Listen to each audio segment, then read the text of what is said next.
This is Leisha Holmes, and I'm your host on the Recruiters Recruitment Podcast. And I'm absolutely thrilled to welcome to you, our audience today, a guest who's going to talk about something that's of particular resonance to me on a personal level, but something that I want us all to think about from a professional context in terms of breaking the stigma. So without further ado, I'd like to welcome to you today. This is Sharon Vibert. Welcome to today, Sharon. How are you? Oh, hi, Leisha. Yeah, I'm really well, thank you. And thanks so much for inviting me onto your podcast. I'm absolutely delighted to be here. It's a passion of mine and a topic that I talk about every day. You do indeed. So for those who are not yet familiar with you, and they certainly will be after they've listened or watched this, please give us some context as to who you are and what you do, please. Okay, so I'm, as you say, Sharon Vibert. I'm a director here at Henpicked, Menopause in the Workplace. And I'm absolutely passionate about helping people live their best lives at work. It's so crucial that we don't let talent leave our workplaces, that we have, midlife role models at work. But also we want to attract really good talent into our organisations. So my role here at Henpicked is I basically look after all our customers. So I head up our customer relationship team. And as a business, we are hugely busy.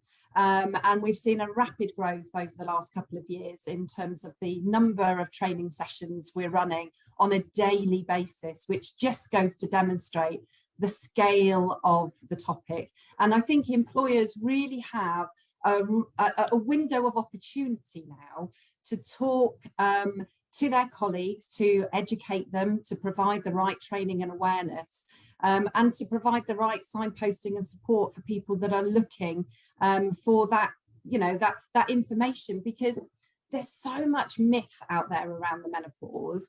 There's so much misinformation as well. So our role is to help corporates, all organisations, to be perfectly honest, not just the corporates, but also those that are in the public sector, charities, for example. We help them to put a menopause strategy in place. So how can they embed menopause into the organisation? How can they get the conversation started? But more importantly, how can they keep the conversation going? And that's often the challenge when there's so many other noises around well-being. But I think with menopause, what we need to appreciate is that it affects 51% of the population directly. You and I, part of that statistic, but indirectly affecting everybody, whether it be through relationships at work or personally as well. So I think from an employer perspective, looking at long-term strategy is key. How do we keep those conversations going? But more importantly, how can we train our line managers so that they can have sensible conversations? So I get to talk to wonderful employers every day who are really passionate about supporting the well-being of their colleagues. What an amazing introduction. And there are so many sort of tangents that has led my brain into, which is why I wanted to bring you on today. Because first and foremost, in the recruitment industry, we're only just really starting to understand why well-being is the absolute pinnacle within our industry to looking after people and, retaining the best talent and ensuring that there's longevity in people's careers. And I think that what you've said there, absolutely, if you're listening to this now as a male, you still need to listen to this episode, because Sharon is right. At the end of the day, 51% of the population will go through perimenopause and menopause at some stage in their lives, some earlier than others, some later than others. And this is about, we want to raise awareness as a channel as to what we can do to become the best leaders, the best colleagues, the best partners, best friends, and understanding that there has been so much misinformation over the last sort of few generations, because we're only really starting to learn about how to manage it and how to ensure you experience a good menopause, and that it's something that doesn't need to impact. But just to sort of contextualize it, we've connected because I actually shared a post. It was probably about January 2022, because I realised, having gone to the doctors, that I was actually perimenopausal myself. And anyone who follows me on LinkedIn will know that I'm always sharing quite personal experiences, because I'm just very open and transparent. And I want to break the stigma in talking about all things that every human goes through, whether it's menopause, whether it's stress, anxiety, bullying. I talked about it with my daughter. So there's so many things that I talk about. And You know, I don't want people being uncomfortable, which is why I think experts like you are so vital to educating people, but also taking the fear factor out for leaders, right? Because that must be a nodding, because that, you know, fear of, I guess, you know, if you've got people in your organization, or you are this person yourself where you don't really want to actually talk about it, you're quite private. You know, you don't want to talk about the fact that you've not slept for weeks because you've got such bad night sweats that you're just waking up wringing wet, or the fact that you're not feeling switched on because of the brain fog, and that actually you can't get those words just right in a pitch or a presentation like you used to, because you are actually in perimenopause. So I think it's so important. So thank you for doing that today. So, I mean, I guess the first question really is, if you think about our audience, which we always say is, we know it's leadership, we have a lot of leaders that listen, but also recruiters too. Why do you think, as an industry, recruitment industry, why do we have a responsibility to start talking about and embracing, you know, training like yourself with regards to menopause specifically? Well, I think from a recruitment perspective, I think, you know, when we look at reasons for somebody to join an organisation, if we think about being menopause friendly as an employer, for example, I know that if I saw 2 job adverts, one saying we're a menopause friendly organisation and the other not, and the jobs were very similar, I know as a menopausal woman which one I would be looking towards. So I think it's a great differentiator when it comes to attracting talent. And we know that there are huge gaps in the job market, and to have the experience of those that maybe have, you know, left their roles, or have had a career break, for example, you know, to tap into that market, to say, actually, you know, as a business, we support people that are, you know, going through this transition in life. We recognize what the challenges are, but actually, as you say, we're not fearful of them, because if we look at reasonable adjustments, they don't have to be difficult or expensive to put in place.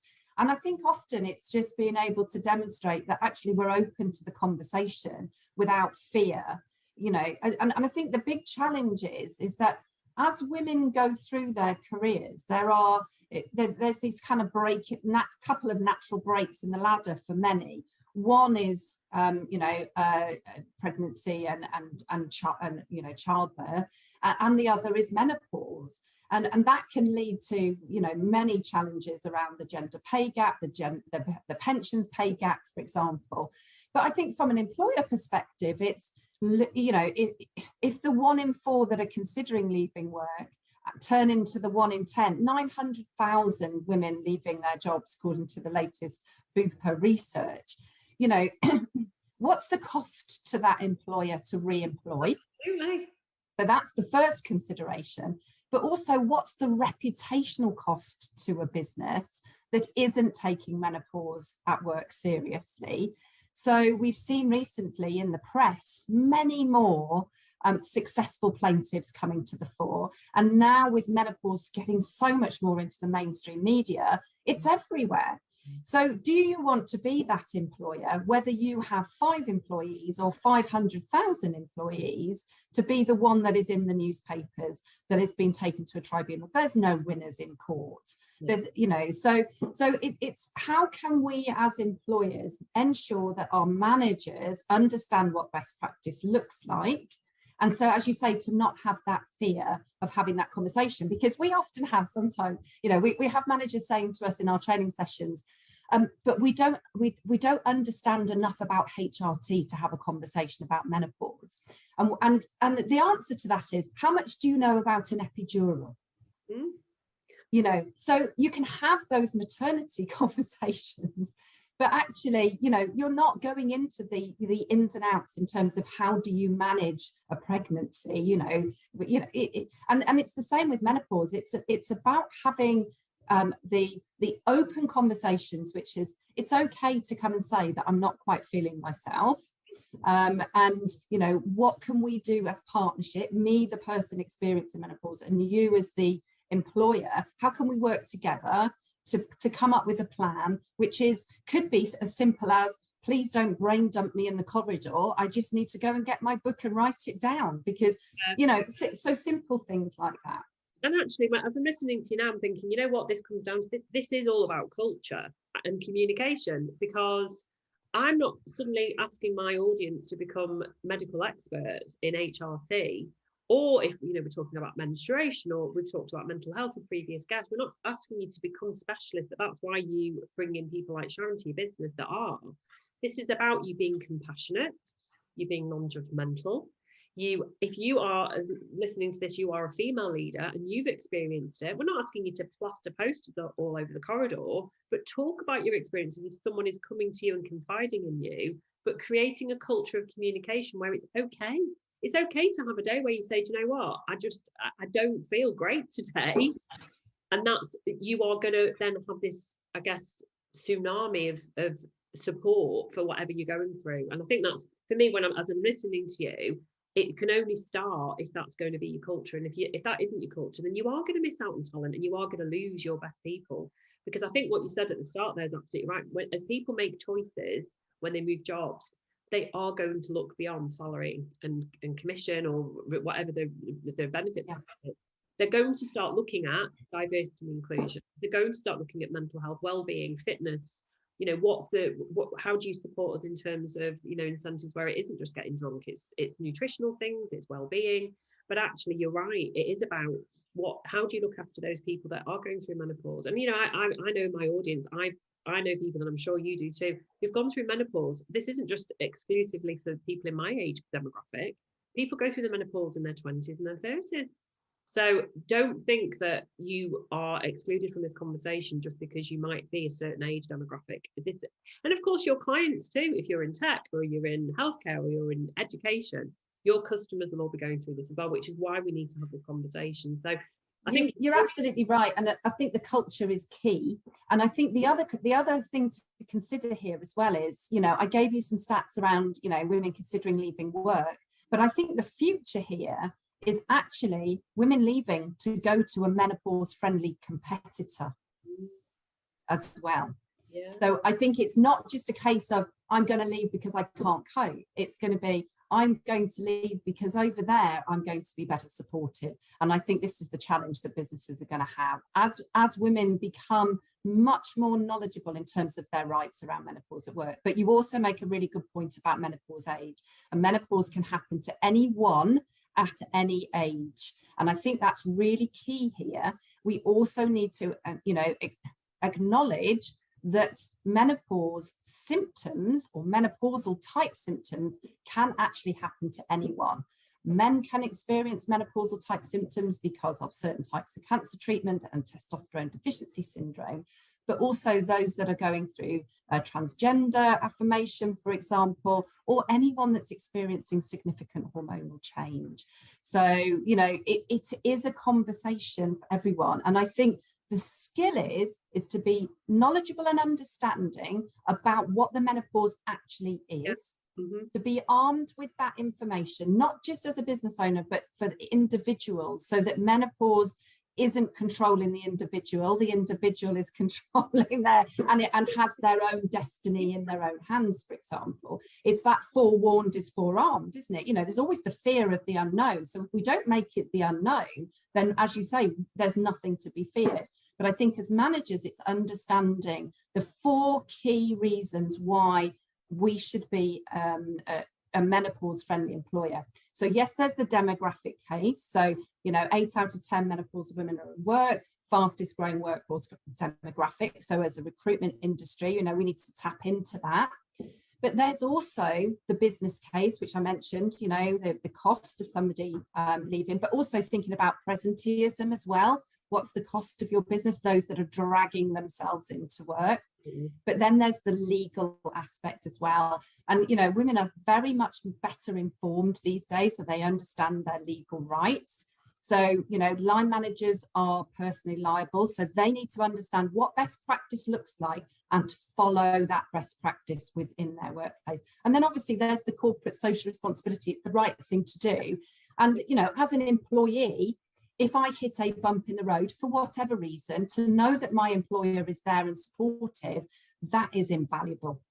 It is. And, just all the things that you're saying there, I think are just, they're milestones in defining you as a great employer, but just as a human being. These are things that every woman goes through. Every woman goes through menstruation. I talk about this all the time with my daughters. Why is it such a stigma to say that you don't feel great today and you can't go to school today because you are on a very heavy flow day? And if that makes you squirm as you're listening to this, whether you're a man or a woman, the reality is that 51% of the population will experience that at some point in their lives. And I think it's so good to have people, experts like yourself. And obviously, when you're listening to this and watching this episode, Sharon's contact details, this is my chosen partner for, if you are as an employer looking to define and differentiate and elevate your business from an employee value proposition point of view, as Sharon has very succinctly explained, then please drop Sharon a contact message or DM to understand how the training can help you, your leaders, and your employees feel supported for when somebody comes to you or when maybe you're going through it yourself. So I know that you're not a medical expert, but you're definitely the expert on menopause in the workplace. So for those who are potentially thinking, I think I might be, what would you say your top tips would be to ensure that we ease ourselves through menopause? Are there any top tips that you can give us?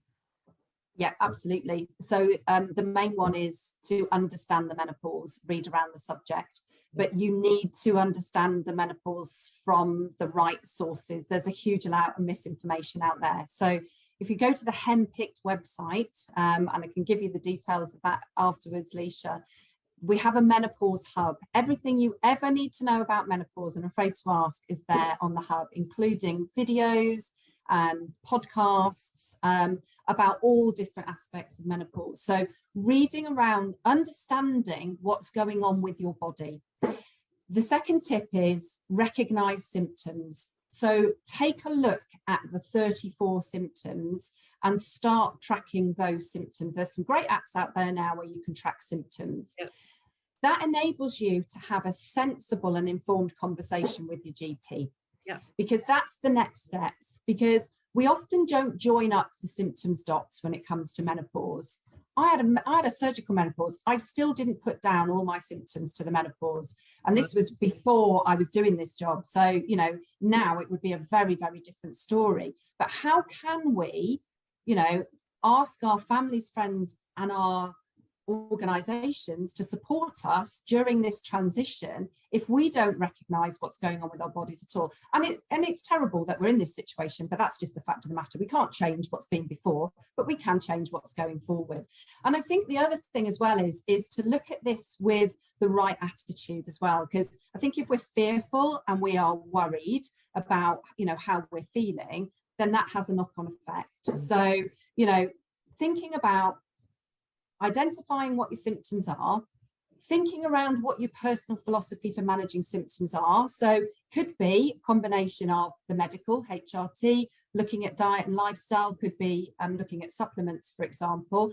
You've got to choose what's right, what's your personal philosophy for managing symptoms, but also, what works for you medically. So go and have a chat with the GP. Prepare before you go to see the GP as well. Take that list of symptoms and the frequency of symptoms, because if you're over 45, menopause is diagnosed on symptoms alone. Often, through relief, we sit down in the doctor's chair and it all comes out and we have a big cry and we haven't really got across all the symptoms, and often it's seen as a mental health challenge. And also go and have a conversation at work. So this is what I'm experiencing, and this is what would help me. Could we have a conversation in terms of what we can do to work together so that I can have support going through this transition? I'm still going to do a great job, but I just need a little bit of help and support at this time. Absolutely. Brilliant advice, and so easy to implement on all of those levels. And one final word is we've got World Menopause Day in October. Is that right? We need to make a note in our diaries. Yeah, absolutely. So as a business, you've got a couple of opportunities a year to really talk about menopause. International Women's Day is a brilliant one. Obviously, we've just had that recently, but also the 18th of October, World Menopause Day. It's a brilliant opportunity to either start conversations or to rekindle conversations, very much so. And if you're going to be a true menopause friendly employer, you've got to look at your facilities. You've got to look at your policies and your practices. You've got to look at your culture and training. So, you know, use World Menopause Day either as a springboard to start conversations, or as a celebration of all the great things that you're doing as an organisation. And we've got some brilliant employers out there that are being really, really supportive. But don't panic if you haven't started conversations. It's very easy to get those conversations going. And as you say, you know, we can help with that strategy. We've got a brilliant roadmap actually, or an audit, which again, I can send to you, Leisha, which anybody's very, you know, very welcome to use. And it just asks some really key questions of your business in terms of basically how menopause friendly is your organisation. So I'm very happy to share that tool with people, no problem at all. Fantastic. Well, we will all definitely be celebrating on that day. I'll certainly be celebrating HRT. And if anyone wants to drop me a message to see, because I am journaling my own personal experience since I officially got the diagnosis in January. And anyone that's friends with me knows that I'm very happy to talk about things openly. Thank you so much for joining us, Sharon. It's been so informative. I think anyone that's listened all the way through will hopefully be dropping you a line, because I think it's, like you say, absolutely critical that we all start to lose the stigma and understand and educate ourselves. And it actually is quite a simple thing to do. So thank you for joining us on the Recruiters Recruitment Podcast. Thank you, Leisha.